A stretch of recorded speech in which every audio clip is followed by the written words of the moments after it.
오늘은 이더리움 생태계에서 빠르게 성장하고 있는 디파이 코인 에테나를 살펴보겠습니다. 출시된 지 2년도 안 됐는데 이더리움 계열 코인 중 시가총액 최상위권에 위치해 있는데요. 에테나는 어떻게 이렇게 짧은 시간 안에 디파이 시장에서 두각을 나타내며 아벨을 제치고 디파이의 대표주자로 불리는 유니스왑을 턱 밑까지 추격할 수 있었을까요? 참고로 디파이가 무엇인지에 대해서는 이전 영상에서 이미 다룬 바 있으니 아직 보지 못하신 분들은 그 영상을 먼저 보고 오시면 이해가 훨씬 쉬울 겁니다.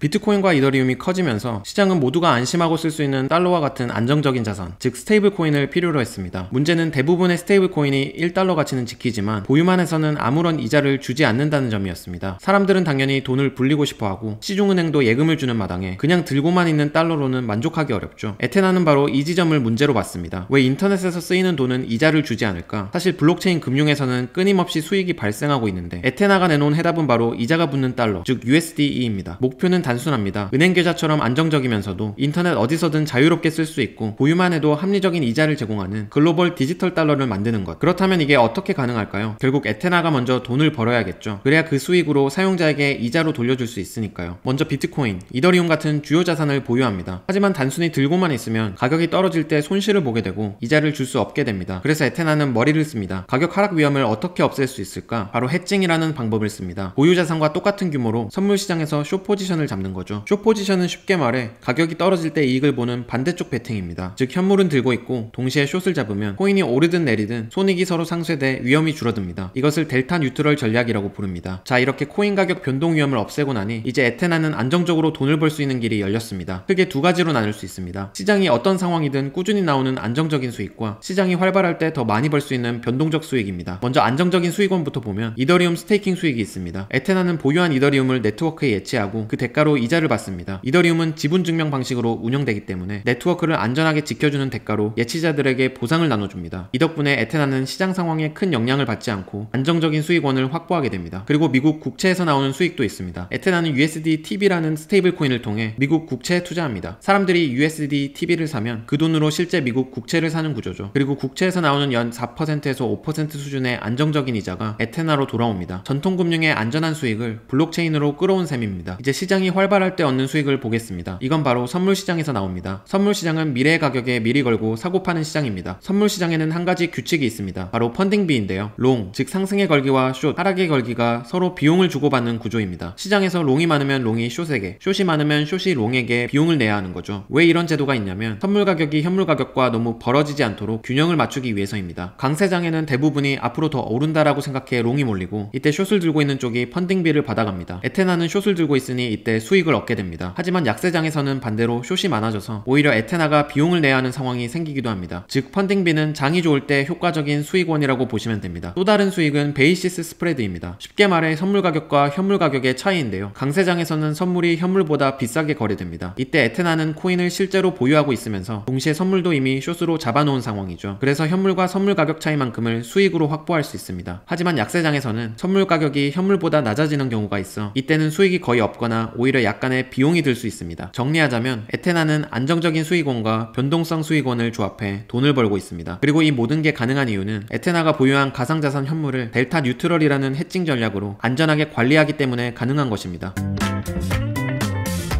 이전 영상에서 제가 디파이 플랫폼은 매력적인 이자율과 금융 조건을 만들기 위해 여러 파트너와 협력이 꼭 필요하다고 말씀드린 적이 있습니다. 에테나는 이 부분을 잘 실현하고 있는 프로젝트로 보입니다. 공식 홈페이지 파트너 탭만 봐도 약 130여 개의 프로젝트와 협업을 맺고 있죠. 예를 들어 거래소 파트너를 보면 바이낸스, 코인베이스, 업비트 등 글로벌 주요 거래소와 단순히 상장 관계뿐만 아니라 투자자로서도 폭넓은 관계를 맺고 있습니다. 대출, 예치 플랫폼으로는 이더리움의 아베, 몰포, 스파크, 솔라나의 카미노, 그리고 톤 네트워크의 이바, 탈중앙화 거래소에서는 이더리움의 유니스왑, 솔라나의 레이디움, 톤의 스톤파이, 하이퍼리퀴드의 베이스드와 같은 다양한 프로젝트와 연결되어 있습니다. 스테이블 코인 파트너로는 프렉스와 페이팔 USD도 있죠. 결국 핵심은 단순합니다. 에테나가 이렇게 많은 파트너십을 맺는 이유는 플랫폼을 이용하는 개인 투자자든 기관이든 더 높은 이자 수익률을 제공하기 위해서입니다. 그래야 사람들이 에테나에 예치를 많이 하고 에테나는 돈을 벌 테니까요.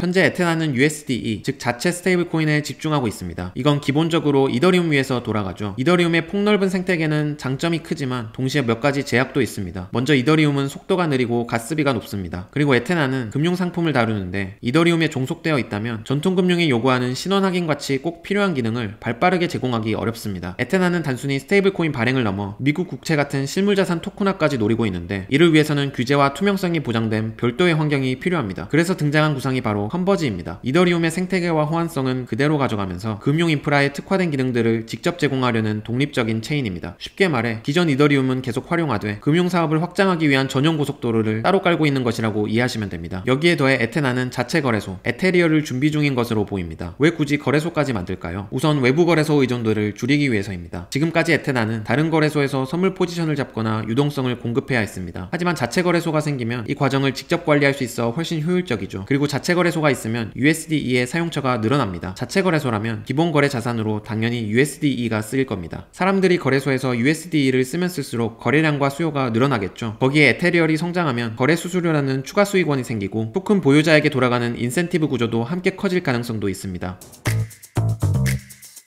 에테나가 빠르게 성장하고 있지만 앞으로 반드시 넘어야 할 산들도 있습니다. 가장 먼저 에테나가 잘 나갈수록 자체 스테이블 코인 USDE의 발행량이 크게 늘어나겠죠. 늘어난 USDE를 안전하게 유지하려면 그만큼 시장에서 거래, 해지를 할 수 있는 여유 자금과 거래 규모도 충분해야 합니다. 또 누구나 언제든 USDE를 1달러로 교환할 수 있는 충분한 유동성을 확보해야 하죠. 그래서 에테나는 대형 거래소나 탈중앙 거래소와 협력하고 전문 마켓 메이커와 손잡고 추가 보상 같은 인센티브를 설계해 유동성을 확보하려는 겁니다. 만약 USDE가 1달러 교환 비율을 지키지 못하는 순간 에테나의 정체성과 신뢰는 단숨에 무너질 수 있습니다. 또 하나 중요한 건 에테나의 주요 수익원이 선물 시장의 펀딩비라는 점입니다. 그런데 이건 시장 상황에 따라 크게 달라집니다. 앞서 말씀드렸듯 에테나는 자산 가격 변동을 막기 위해 숏 포지션을 들고 있습니다. 강세장에서는 롱이 많기 때문에 숏을 들고 있는 에테나가 이익을 보지만 침체기에는 상황이 뒤집혀서 오히려 에테나가 비용을 내야 하는 경우가 생깁니다. 이런 상황이 오래 지속되면 수익이 줄거나 아예 없어질 수도 있겠죠. 그래서 에테나는 한쪽에만 의존하지 않고 담보를 다양화하거나 미국 국채 같은 안정적인 자산의 비중을 늘리며 또 준비금을 어떻게 잘 운용하느냐가 굉장히 중요해집니다. 또 하나 짚고 넘어가야 할 점은 에테나는 아직 자체 거래소가 없다는 것입니다. 그래서 지금은 자산 운용과 해칭을 위해 바이낸스나 코인베이스 같은 외부 거래소에 의존하고 있죠. 문제는 만약 이런 거래소에 장애가 생기거나 출금을 막아버리는 일이 발생하면 에테나 전체 시스템이 영향을 받을 수 있다는 겁니다. 바로 이런 위험을 줄이기 위해 에테나는 자체 탈중앙 거래소, 에테리어를 준비하고 있는 것으로 보입니다. 에테나는 여러 금융상품을 다루고 있습니다. 대표적으로 USDE와 같은 스테이블 코인과 미국 국채에 기반한 USDTB와 같은 규제 친화형 스테이블 코인을 동시에 운영하고 있죠. 문제는 국가마다 규제 조건이 다르다는 겁니다. 각국의 판매 제한이나 공시, 감사 같은 요건을 제대로 지키지 않으면 성장에 제약이 걸릴 수 있습니다. 그래서 에테나는 아예 규제 대응을 위한 독립체인, 컨버지를 준비하고 있는 것으로 보입니다. 마지막으로는 경쟁입니다. 에테나의 스테이블 코인 USDE는 다른 주류 스테이블 코인들과 치열하게 경쟁하고 있습니다. 2025년 9월 기준 USDE의 시가총액은 약 150억 달러로 전체 스테이블 코인 중 3위에 올라 있습니다. 출시된 지 오래되지 않았다는 점을 감안하면 굉장히 빠른 성장세죠. 하지만 여전히 1위 테더와는 10배 이상, 2위 USDC와도 5배 넘는 격차가 있습니다. 게다가 스카이 프로토콜의 스카이 달러, 블랙록의 빌드, 트럼프가 추진하는 USD1 같은 새로운 경쟁자들도 계속해서 뒤를 쫓고 있습니다. 만약 이들이 수익형 모델을 도입하거나 더 높은 금리를 제공한다면 에테나의 매력은 상대적으로 줄어들 수 있습니다. 결국 핵심은 단 하나, 얼마나 높은 수익률을 얼마나 안정적으로, 얼마나 오래 유지할 수 있느냐에 달려있다고 할 수 있습니다. 2025년 9월 현재 에테나는 코인 시가총액 기준 30위권에 올라 있습니다. 사실 디파이 시장은 그동안 말도 많고 탈도 많았습니다. 매번 완벽한 솔루션이라고 불리는 것들이 등장했지만 언제나 한계와 오류가 있었고 실패를 겪어야 했습니다. 하지만 그 과정에서 일부는 끊임없이 발전해 지금까지 살아남았고 에테나는 그 변화들을 잘 흡수해 디파이 시장, 더 나아가 암호화폐 시장 전체를 개선하려는 시도를 하고 있는 것으로 보입니다. 여러분은 어떻게 생각하시나요? 과연 에테나가 이 시장에서 디파이의 새로운 표준으로 자리 잡을 수 있을까요? 시청해주셔서 감사합니다.